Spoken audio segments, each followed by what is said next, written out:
Hello.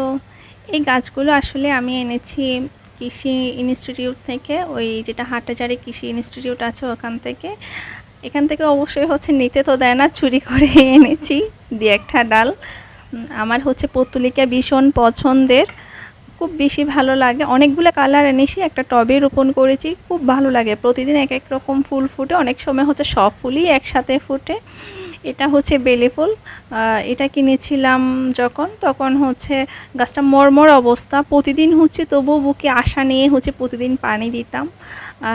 তখন খুব সুন্দর ডালপালা গজিয়ে গেছে, মানে মরা গাছ থেকে জীবিত হয়ে উঠছে। ঠিক তেমনি আমাদের জীবনেও অনেক কিছু আমি মিল পাই। এই গাছটা থেকে আমি অনেক ইন্সপিরেশন পাই। সেটা কি, আমরা যখন মর্মর অবস্থা কোনো একটা কাজ করতেছি কিন্তু কিছুই হচ্ছে না, এর মাঝে যদি আমরা প্রতিদিন একই কাজ করি, যেমন যে উদ্দেশ্য আছে আমার, সেই উদ্দেশ্যে একই কাজ যদি বারবার করি, তখন দেখবো যে ইনশাল্লাহ এটা সাকসেস হয়। আর আমার বোন আমাকে যখন পড়তে বসি তখন একটু পায়ে মেহেদি টেহেদি আঁকি দিয়ে, হাতেও আঁকি দিচ্ছে।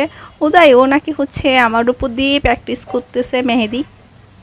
আর এই ফুলটা তো দারুণ লাগে, প্রতিদিন অনেকগুলো ফুল ফুটে। আমি তো ফুল ভীষণ পছন্দ করি, যেমন আকাশ তেমন ফুল। আমার বোন বসে বসে প্র্যাকটিস করতেছে মেহেদি। আমার হাসি পাচ্ছে ওর অবস্থা দেখে, ওনাকি আর্টিস্ট ডিজাইনার হবে, মেহেদি আর্টিস্ট। তারপর আমি একটা অয়েল তৈরি করেছি, যেহেতু আমার চুলগুলো পেকে যাচ্ছে। চুলের অবস্থা খুব খারাপ, যেহেতু আমি স্ট্রেট এবং কালার দুটোই করেছিলাম।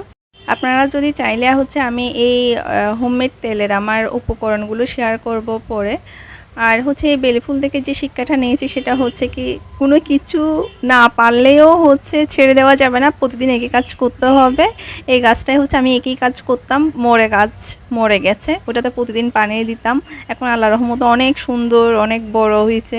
এটা দেখে আমি মোটিভেট হই আর ইন্সপিরেশন নিই। যখন কিছুই পারি না, কিছুই হয় না, তখন ভাবি যে কি আসলে আমার সামনেই তো আমার মোটিভেশন ইন্সপিরেশন যে দুইটাই বলেন না কেন, ওই দুইটাই আছে। তো ওইটা দেখে মাঝে মাঝে হাল ছেড়ে দিই না। এই তো।